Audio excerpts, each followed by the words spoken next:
Greetings, film fanatics. Filmholmes here, and welcome to another rendition of Too Many Movies.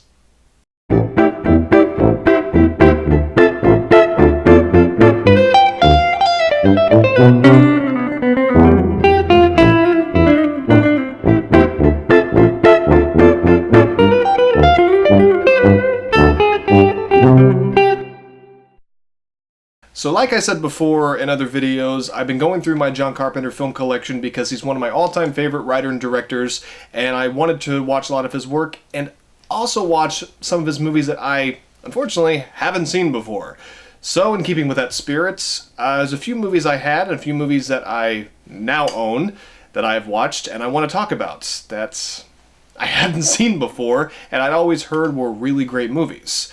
So in this video, I am going to talk about one of his most acclaimed film features, and that is it. Sorry. That is, not is. I am just so damn excited because I'm talking about John Carpenter, and I love John Carpenter. I will kiss him on the lips if I ever get to meet him. John, if you're watching this, I promise I will not kiss you on the lips. I don't think I will anyway. But anyway, I'm going to talk about John Carpenter's Assault on Precinct 13. Let's get to it.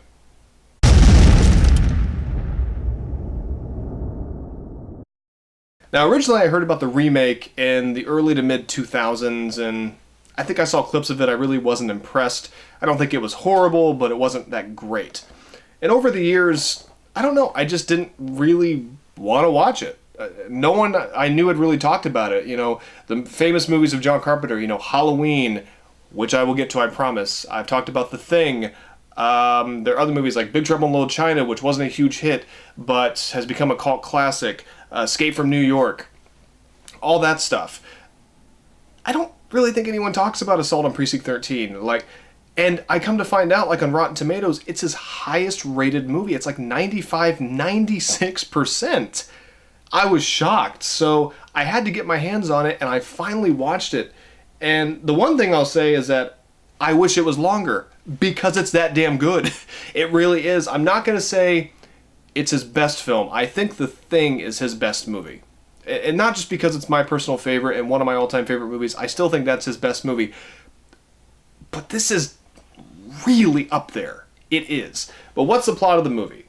Basically, it's a movie where these gang members kind of take over this almost abandoned Precinct 13, hostage. They're trying to go after this guy who killed their gang leader, and they keep attacking. You know, it's kind of like the Alamo. If you've ever seen one of the mini renditions of the Alamo, like, it's the Mexicans trying to attack the Alamo. The Alamo didn't have very many people. Neither does Precinct 13. And all these gang members are trying to attack it. And we don't get to know the gang members. They're just gang members, and they attack. They're not really memorable, except that they're trying to kill the main characters. And that's what I love about John Carpenter movies. Like, you get to know the characters, but you don't get to know the characters. They're kind of like everymen or every women, basically. Like, they could be any of us, except they're put in extraordinary circumstances. And Assault on Precinct 13 is a prime example of that. The main character, which I need to go ahead and say is African American, and that was kind of a big thing back, because this was made in about the late 70s. And that was a big thing, that he was the main hero of the movie, and he does a fantastic job. But he's put on assignment there to kind of help them out. They're moving precincts, and he's just there, wrong place, wrong time. There's also a few prisoners being transported that are taken to Precinct 13 because one of them gets sick. So they're there as well, and also some of the other people that were already at Precinct 13, including a couple women cops as well. And that's really the plot of the movie. It's not a strong plot by any means. But once again, John Carpenter, with his solid directing, I can't remember if he did write this as well. It was one of his first movies. And like I said, it's his most acclaimed film. It's not Halloween, it's not The Thing, it's not Escape from New York, it's Assault on Precinct 13. And I still can't believe that, but at the same time, I get it. Because I was mesmerized by this movie, and even though I felt it was too short, it also was long enough. It was too short because I wanted more. I liked the world that was set up in this movie, and it was just like, you know, everyday world. It wasn't, you know, anything different like Escape from New York was, like a post-apocalyptic world. It's just a normal, everyday world. But the main characters are memorable. The relationship and the dialogue between the main cop and also the main prisoner is really good. Both actors had tremendous chemistry and were awesome in the movie, just completely awesome. And it's funny how you're kind of rooting for the main prisoner, basically. I almost said main villain. It's really, the main villain are the gang members, but the main prisoner, and how he's actually a really good guy and he could take advantage of the situation, try to escape, but at the same time he can't because he's caught in the police station. They can't leave, otherwise they're going to get killed. They're outnumbered, they're outgunned, and it's just counting down the time until they're out of bullets at a time, and they're going to get murdered by these gang members. It could happen eventually.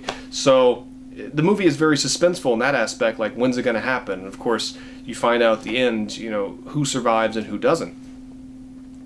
But the movie was controversial at the time because it was very violent, and it's a pretty violent movie.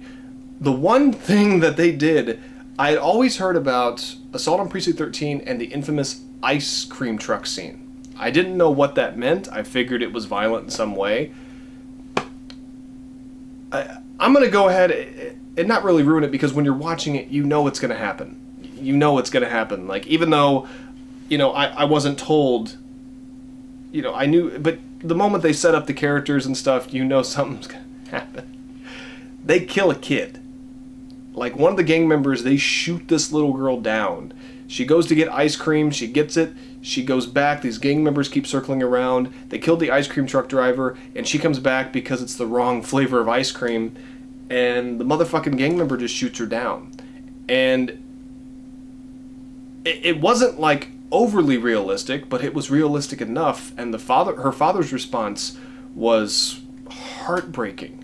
And I can see how it was controversial. It's controversial today. They shot a little 8-9-year-old girl, even if she was that old. That's a tough thing to watch. But I give John Carpenter credit for having the balls to kill a kid in his movie, because unfortunately that does happen. It happens almost every day. This just happened recently, and I'm not making light of it. This really happened recently. It's some kind of sports star. I don't know if it's football. I can't remember. I'm sorry. But his daughter, I think she might have been a teenager, but she was gunned down for no good reason as far as I know. So unfortunately it does happen. Children are affected by this as well. And with John Carpenter movies, he wants to show that. He wants that realism, and I respect him for it, and I love him as a filmmaker for that. And it's a tough thing to watch, but it makes you really hate the gang members. And, it does solidify them as villains, but, there's not really a main gang member villain. It's just them as a whole. But it's also commentary on society and violence and all that good stuff that John Carpenter brings to the table. And there's a little bit of humor in the movie, but not the usual John Carpenter humor, like in They Live, or even The Thing had some good humor. Big Trouble in Little China, of course, was very funny. Even Escape from New York had some funny stuff in it. Assault on Precinct 13 is a pretty serious movie, but it should be. It's about violence, and it's about survival and the human spirit. And I'm trying to think of flaws with it. Every performance, again, even minor characters, and it's a pretty big cast for such a small movie. And for the budget they had for what they did, it's astounding. And everybody, especially the women were really good in this. And I'm not saying that as I'm surprised, good women actors. I'm just saying sometimes in movies back then, women weren't written very strongly, and there's the main female character, she's very strong. She gets shot, and it's not like she's shit. I mean, she's hurt, but she's trying so hard to not show she's hurt and to hold in her pain, and it's very believable. Wonderful acting from everybody, and you fall in love with these characters.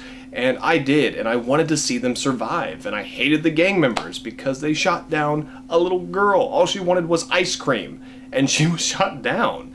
God, that takes so much balls for a filmmaker to do that, even in 2016.